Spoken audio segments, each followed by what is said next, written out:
What games did you play? What games did children play locally? Well, the boys is mostly all hungry. The girls would have different games. They'd be playing, girls would play hide and seek, play ring and rosy, and teague. Did you tell stories while sitting around the fire in the dark? Yes, we told stories, we listened to stories. We would listen from the old people, they tell us about the fairies, and they tell us about the leprechauns. And more times they'd speak about the Rapparees, Nelly the Hill, and the War of Independence, all those stories. What townsland are you from? I'm not from any townsland, I'm from the village of Cappawhite. I was born and raised in the village.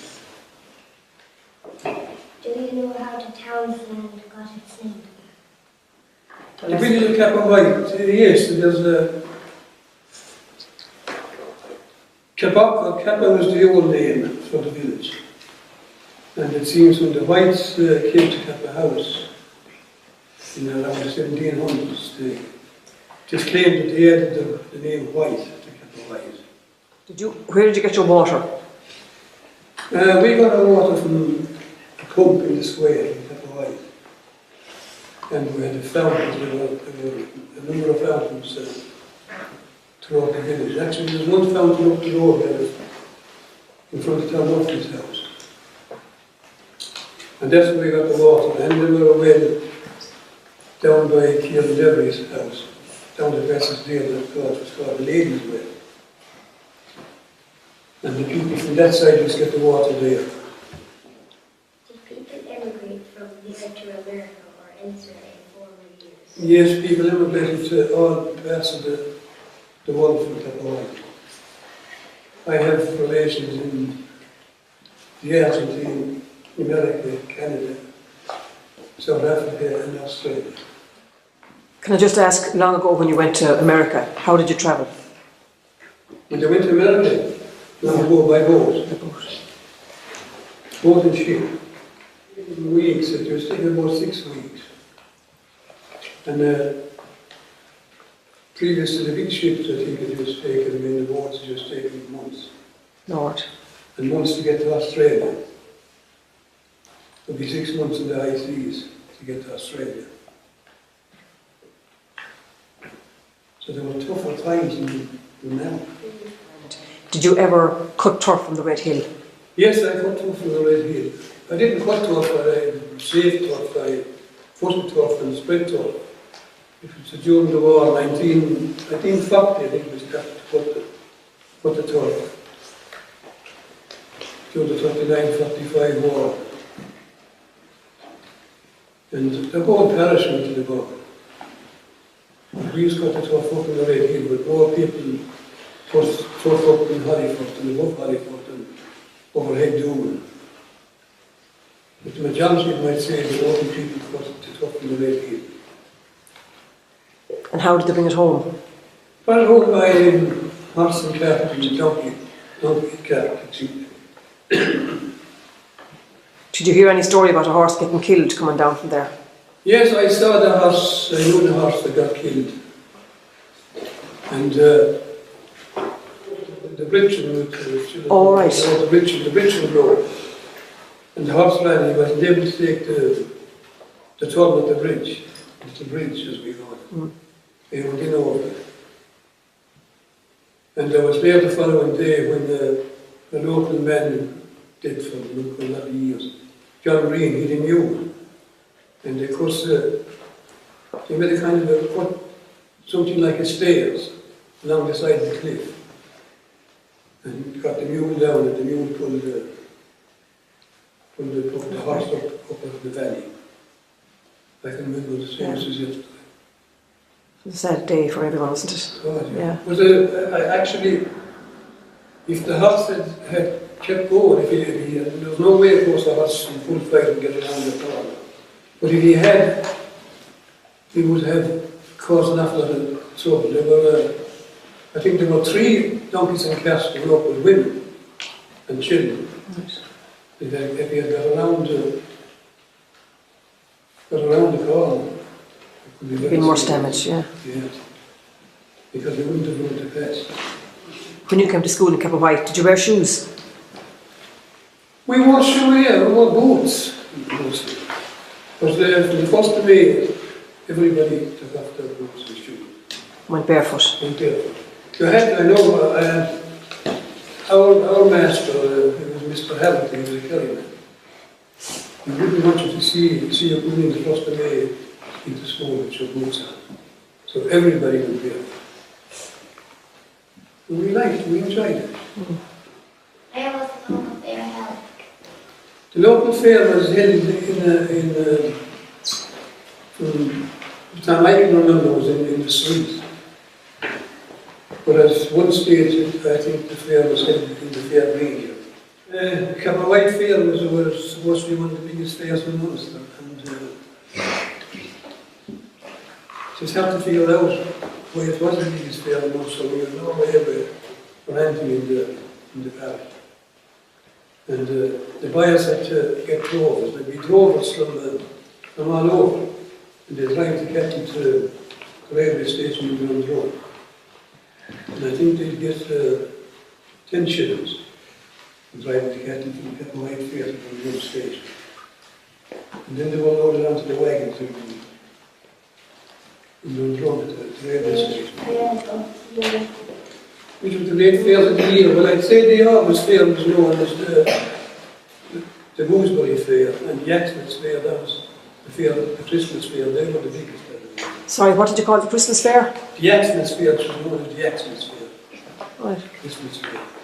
When people would be trying to get a bit of money, I suppose, for Christmas, and there'd be a lot of them shifting their animals to the fair. Was milk drop? Oh, yes. What kind of milk?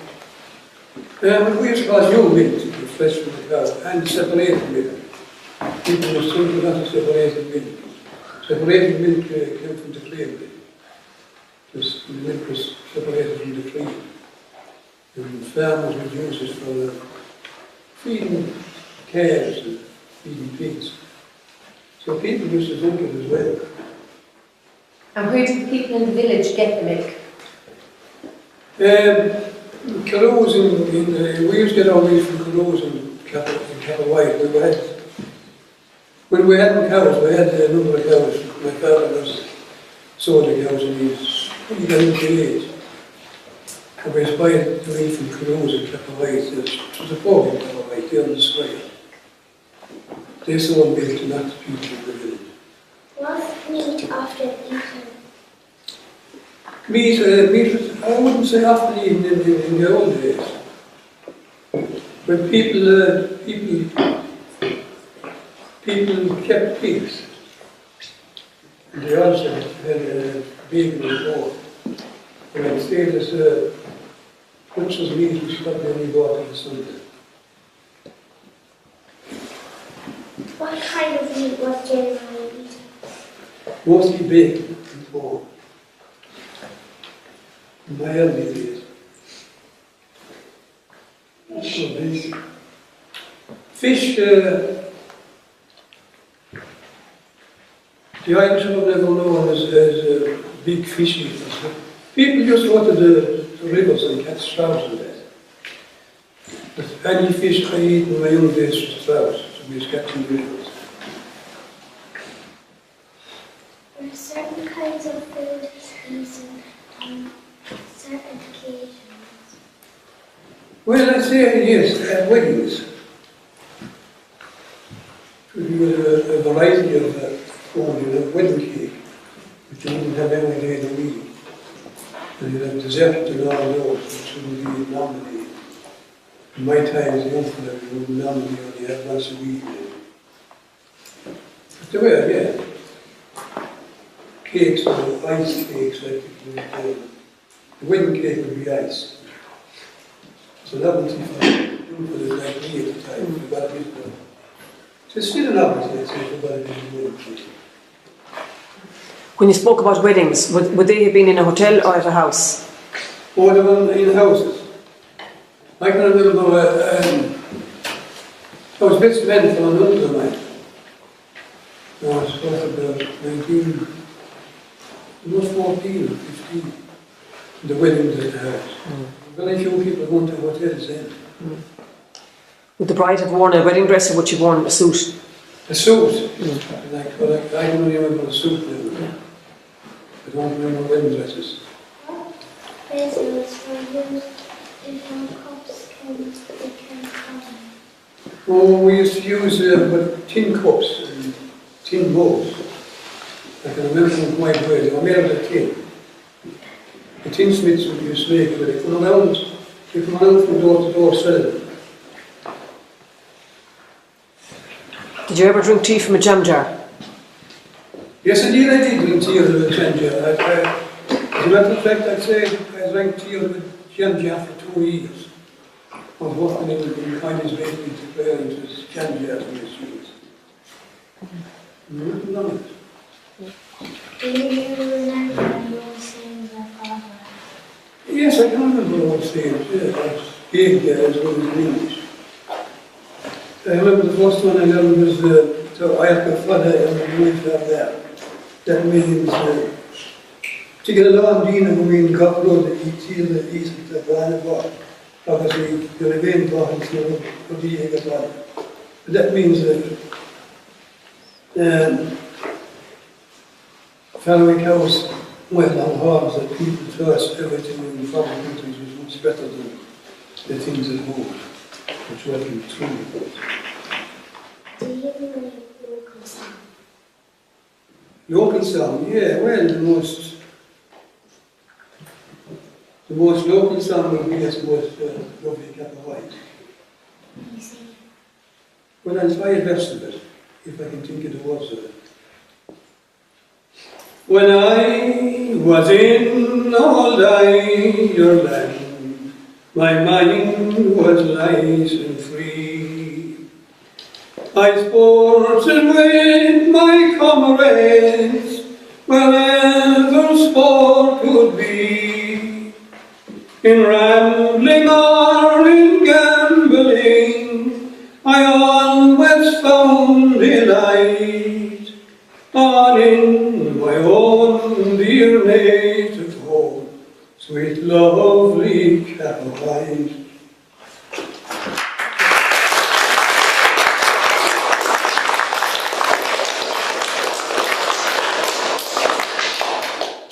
The man that composed that song, I believe he was a man, he was an older wire from Friday Club, which could be a couple of miles up this road. He composed it in a place called Syracuse in New York, in America. Do you know any stories about battles, local chieftains, being armed, or founded on one The Land League, they're a very strong Land League organisation in the parish, I believe. And my brass band in Cappawhite, actually my grandfather played a couple of instruments in it.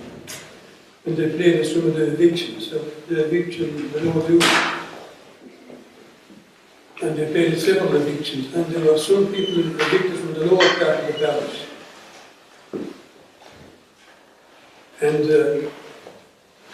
I think when they were evicted, the Land League built huts on them, they lived in huts. And about a half a mile up the road here, I think there were evictions everywhere. There were a number of evictions. Showing the Land League things.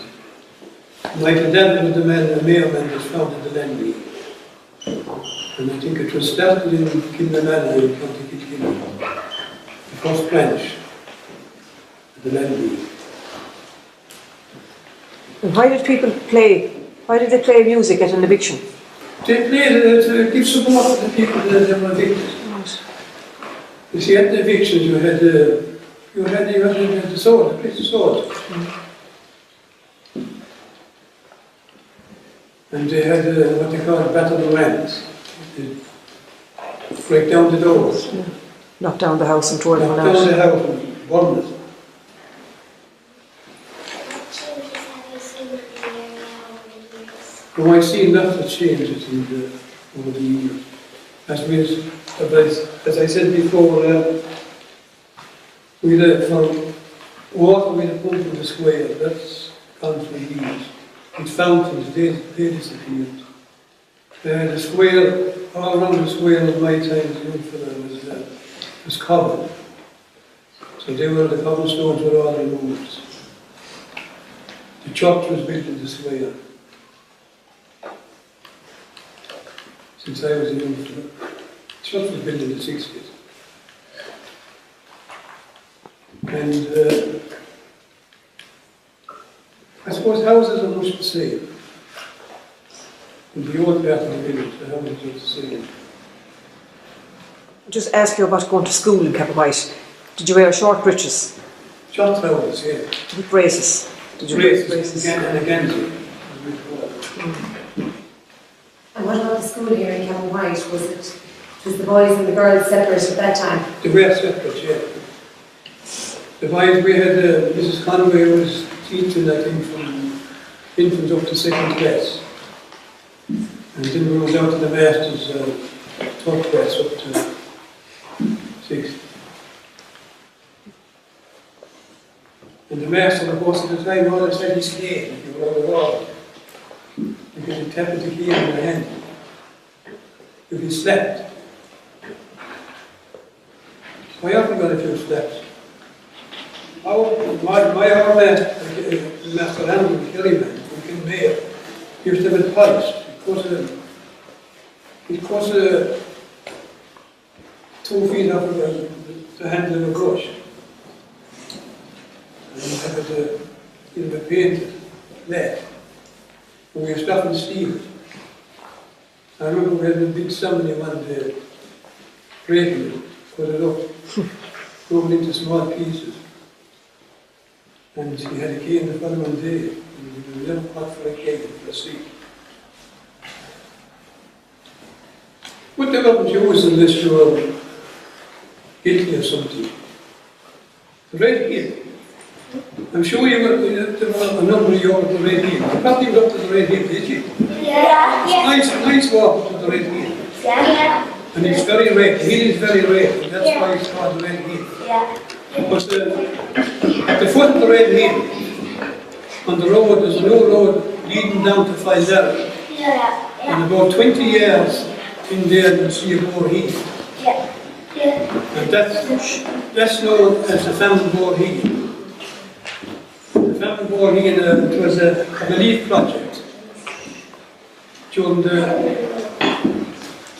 famine years. And the stone, I believe, came from New Quarry, which can be seen. New Quarry is still there. Big quarry. And they say a lot of people died making the board here. And the staff of the board died with the hunger. They were getting a penny a day. The wages were a penny a day.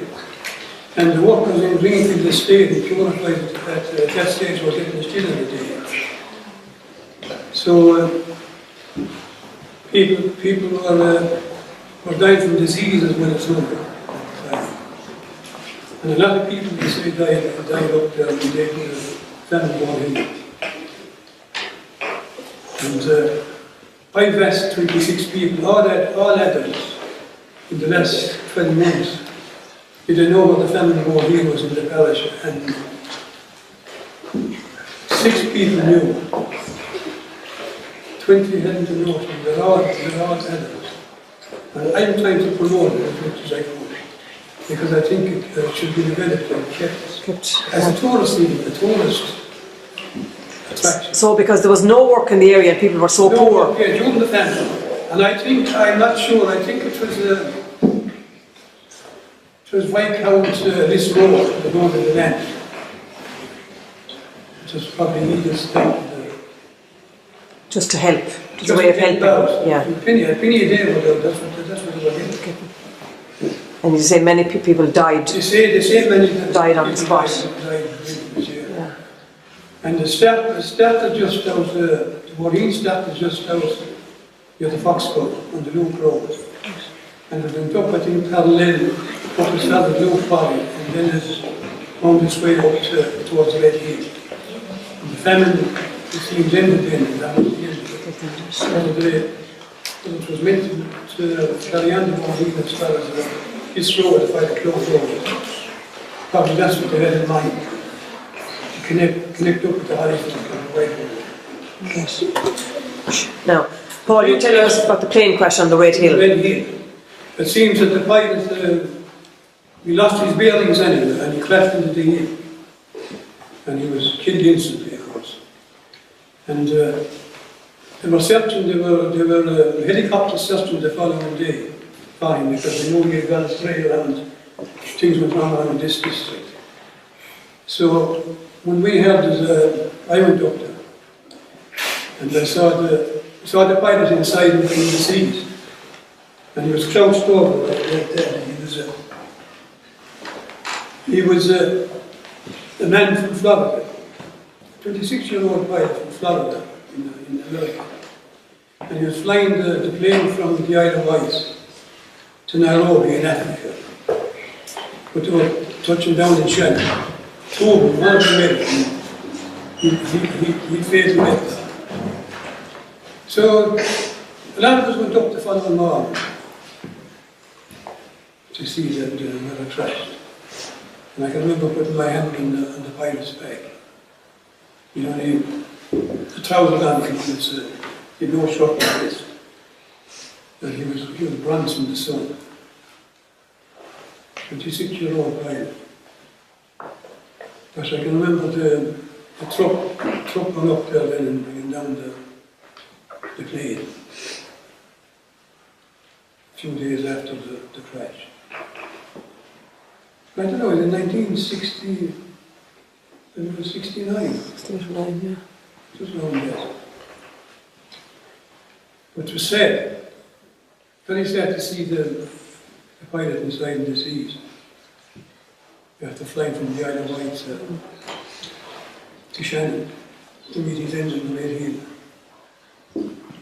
And also, they say Sarsfield, when Sarsfield was going to Ballyneath to blow up the siege train, the Willamite siege train, that his piper died in the Red Hill.